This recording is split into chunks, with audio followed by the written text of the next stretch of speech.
Welcome to today's Explainer, where we're going to act as time travelers. We are embarking on a rapid, chronological journey through over 10,000 years of Indian history. We're going to look at how humanity transitioned from striking rough stones together to building massive urban cities, and ultimately to sparking philosophical revolutions that are still shaping our world today. Get ready, because the evolution of this civilization is nothing short of breathtaking. To make this massive stretch of time actually digestible, here is our roadmap. We'll start with the Stone Age foundations, leap forward to the incredibly advanced Indus Valley civilization, explore the cultural reset of the early Vedic age, see how society transformed in the later Vedic period, and finally arrive at the rise of new religions. Sound good? Let's go. Part 1. The Stone Age Foundations. This is literally where the incredible story of human survival in the Indian subcontinent gets its start. The sheer scale of time we are looking at here is just staggering. I mean, the Paleolithic era, the Old Stone Age, takes up an astonishing 99% of human history. For hundreds of thousands of years, humans were simply hunter-gatherers, moving around and scraping by using basic, rough stone tools like hand axes. It wasn't until the Mesolithic and Neolithic periods that things started to rapidly change. And this created a fascinating cause and effect chain. Around 10,000 BCE, the Ice Age ended. The planet warmed up. This seemingly simple environmental shift caused grasslands to expand. More grass meant more animals, like sheep and goats. Humans, being observant, shifted from just hunting these animals to actually domesticating them. And this animal domestication directly birthed the Neolithic agricultural revolution. People started settling down, growing rice and wheat, and building the very first villages. One climate shift completely rewrote the trajectory of humanity. Now, fast forward toward the end of these early eras, right around 1000 BCE in South India, we start seeing megaliths. These were massive stone structures used as burials. But what this brilliantly illustrates is the very beginning of social inequality. Excavations of these graves reveal varying amounts of gold, iron tools, and pottery, signaling a clear physical divide between the rich and the poor, the chiefs and the commoners. It also marks the crucial transition from the Stone Age straight into the Iron Age. Which brings us to Part 2, the Indus Valley Civilization. We are jumping ahead to around 2600 BCE, stepping into an era that completely shattered those old colonial myths claiming early civilization was strictly a Western monopoly. The Indus Valley Civilization, or IVC, was an absolute marvel of urban planning. They had streets laid out in perfect grid systems intersecting at right angles. They built multi-story houses using standardized baked bricks. But honestly, their most jaw-dropping achievement? An advanced underground drainage system. Practically every house had a bathroom connected to street drains equipped with actual manholes. We're talking about a level of public sanitation that mirrors modern initiatives like India's Swachh Bharat mission, but they pulled it off over 4,000 years ago. Absolutely wild.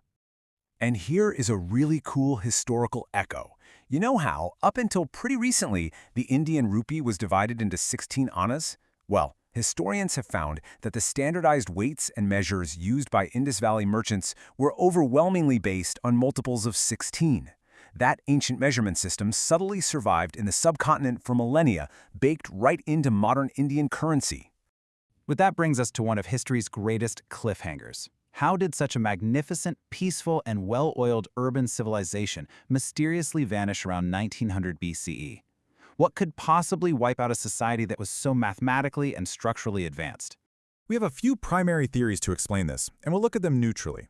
On one side, you have the Aryan invasion or migration theory, suggesting outside groups moved in and disrupted the IVC. That one remains fiercely debated among scholars today. On the flip side, we have theories heavily backed by modern mathematical and geological models, environmental factors. Evidence suggests shifting tectonic plates caused major earthquakes, which actually altered river courses. The vital Saraswati River dried up, rainfall decreased, and agriculture just collapsed.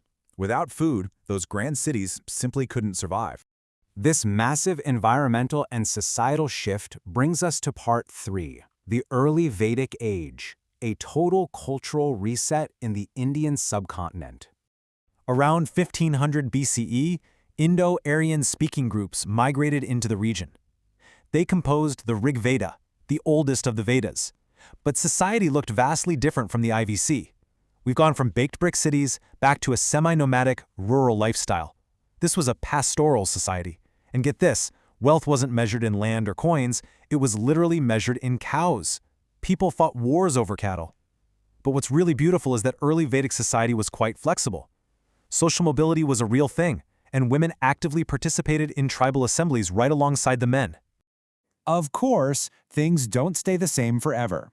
That brings us to part 4, the later Vedic period, where society drastically transforms yet again. The shift from the early to the later Vedic period is a perfect textbook example of how technology changes human behavior. The discovery and widespread use of iron around 1000 BCE allowed people to clear the dense forests in the Gangetic Plains. This kicked off a massive agricultural boom. But as wealth and land ownership grew, society calcified. That flexible social structure we just talked about hardened into a rigid, birth-based caste hierarchy known as the Varna system, permanently placing priests and warriors at the top and laborers at the bottom. This led to a massive political evolution too. We start out with these small, semi-nomadic tribes called janas, led by elected chiefs. But thanks to iron tools, they expand deep into the fertile plains, settle down, and forge powerful territorial kingdoms known as Janapadas. The elected chief is replaced by a powerful hereditary king who performs these elaborate, insanely expensive sacrifices just to prove his supreme authority. But here's the thing about absolute power and rigid inequality. They rarely go unchallenged. This sets the perfect stage for part 5, the rise of new religions. By the 6th century BCE, society was basically a pressure cooker. The lower classes were deeply frustrated by the rigid Varna system. People were completely exhausted by the expensive animal sacrifices demanded by the priests. Simultaneously, an economic shift was happening. The introduction of early punch-marked coins caused a massive boom in trade, creating a newly wealthy merchant class, the Vaishyas. These merchants had plenty of money but no high social status. They, along with so many others, desired a The introduction of early punch-marked coins caused a massive boom in trade, creating a newly wealthy merchant class, the Vaishyas. These merchants had plenty of money but no high social status. They, along with so many others, desired a simpler, fairer way of life. It was the absolute perfect storm for new philosophies to take root. Which brings us to a crucial concept, the Tirthankara, a spiritual teacher of the Dharma. Out of all this societal discontent rose Vardhamana Mahavira, considered the 24th Tirthankara. He formalized Jainism, acting as a powerful counter-movement against the rigid, ritual-heavy dominance of the later Vedic society. Mahavira literally abandoned a royal, privileged life to become an ascetic. He was seeking a truth that didn't rely on priests or sacrifices. Jainism was built on 5 core doctrines. Listen to these. Do not commit violence. Do not lie. Do not steal. Do not hoard. Observe continence. The emphasis on that first one, non-violence, or ahimsa, was absolutely revolutionary. It rejected the animal sacrifices of the Vedic period entirely. And what's truly amazing is the lasting power of this ancient idea. Thousands of years later, this exact principle of ahimsa directly inspired modern nonviolent civil rights movements, most notably through Mahatma Gandhi. And Jainism wasn't operating alone. Buddhism emerged almost simultaneously under Siddhartha Gautama, the Buddha. Arising from the exact same societal pressures, Buddhism acted as a parallel intellectual revolution. It completely rejected the birth-based caste system, prioritizing right action, mindfulness, and personal spiritual liberation over complex, expensive rituals. It was a message that resonated so deeply, it eventually spread across all of Asia. So that brings us to our final thought. Over 10 millennia, we've watched humanity constantly adapt, from striking flint to domesticating animals, to building grid-planned cities, to eventually revolting against rigid social hierarchies with profound new philosophies. Every time society became too stiff or the environment shifted, humans innovated. So I leave you with this. Looking around at our own systems today, what rigid structures in our modern world are ripe for the next revolution? Thanks for joining me on this explainer, and keep questioning the world around you.